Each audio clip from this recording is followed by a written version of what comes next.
India में corona virus के cases दोबारा से राइज होने Cases लगे, are rising at an alarming rate across the country. जहां लंबे टाइम के बाद सब ठीक होने लगा था, लाइफ दोबारा से ट्रैक पर थी एंड देन समथिंग हैपेंड, और जिसकी वजह से कोविड के केसेस दोबारा से और भी ज़्यादा स्पीड से राइज होने लगे। और सबसे शॉकिंग बात तो ये थी कि वैक्सीन तो हो रही थी लेकिन फिर भी केस कम होने के बजाय लगातार बढ़ रहे थे। लेकिन क्यों?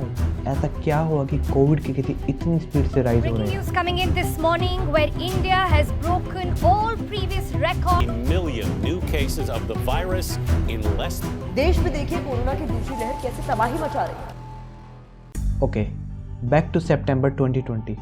लंबे लॉकडाउन के बाद फाइनली केस कम होने लगे थे, रिस्ट्रिक्शन हटने लगे थे, सब कुछ नॉर्मल होने लगा था और लोगों को लगने लगा था कि finally pandemic is not gone.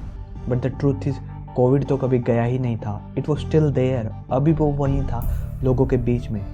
And the fact is lockdown की वजह से वो स्प्रेड नहीं हो रहा था, इसीलिए केस नहीं बढ़ रहे थे। एंड जब गवर्नमेंट ने भी सारे रिस्ट्रिक्शन हटा दी, थिएटर ओपन होने लगे, पार्टीज होने लगी, लोगों ने मास्क पहनना बंद कर दिया और लार्ज गैदरिंग होने लगी। इवन हमारे पॉलिटिकल लीडर्स टीवी पर तो कोरोना की सेफ्टी के लिए बड़े बड़े भाषण दे रहे थे और वहीं पर दूसरी ओर वो खुद बड़ी बड़ी रैलीज कर रहे थे जहाँ पर कोई भी कोविड की गाइडलाइन को फॉलो नहीं कर रहा था। और इन सब के कारण वायरस दोबारा से राइज होने लगा। and with so many cases in such a short time. ये बात पूरे हिंदुस्तान को समझ लेनी चाहिए कि कोरोना अभी गया नहीं है। India has reported over 1,45,000 cases. But this time it was different.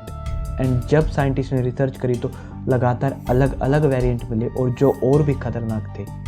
Recently second wave का एक कारण भी डबल म्यूटेंट है, यानी कि जब दो डिफरेंट वेरिएंट मिलकर एक नया वेरिएंट बनाते हैं जो और भी ज़्यादा इन्फेक्टियस और लेस अफेक्टेड बाय वैक्सीन होता है। ये सब रीज़न है जिसके कारण कोविड के केसेस और भी ज़्यादा बढ़ रहे थे। And the worst thing is we are not learning from it, और हमें इसे रोकना होगा। तो हम किस तरह से इसे रोक सकते हैं? क्या लॉकडाउन एक सोल्यूशन है? According to experts lockdown solution नहीं है, क्योंकि पहले भी लॉकडाउन की वजह से पुअर पीपल, माइग्रेंट वर्कर और स्मॉल बिजनेस को काफ़ी ज़्यादा सफ़र करना पड़ा था। तो गवर्नमेंट को लॉकडाउन लगाने के बजाय हॉस्पिटल्स और हेल्थ केयर पर ज़्यादा फोकस करना होगा, ज़्यादा से ज़्यादा लोगों को वैक्सीनेट करना होगा। इंडिया वैक्सीनेशन हब होने के बावजूद भी सभी को वैक्सीनेशन बहुत स्लो रेट से हो रहा है। इंडिया में सिर्फ 0.7% लोगों को ही अब तक वैक्सीन लगी है, जो कि बहुत कम है। हमें वैक्सीनेशन की स्पीड बढ़ानी होगी एंड इट्स हार्ड। इतनी ज़्यादा पॉपुलेशन को वैक्सीनेट करना it takes time, but government need to find some solution. और सिर्फ वैक्सीनेशन पर ही नहीं डिपेंड रह सकते, बल्कि हर इंडिविजुअल को अपनी रिस्पॉन्सिबिलिटी समझनी होगी और प्रिकॉशंस लेने होंगे, जैसे सोशल डिस्टेंसिंग को फॉलो करना, मास्क पहनना और क्राउडेड एरिया को अवॉइड करना। अगर हम अपनी रिस्पॉन्सिबिलिटी भी समझें तो कोविड को स्प्रेड होने से रोक सकते हैं, क्योंकि अगर एक इंडिविजुअल भी मास्क पहनता है तो वो दूसरे तक स्प्रेड नहीं होगा। And we need to learn from our past, ताकि लोगों को दोबारा से सफ़र ना करना पड़े।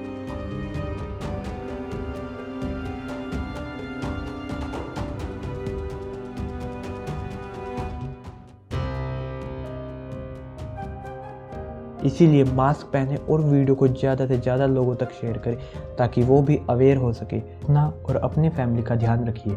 Stay home, stay safe.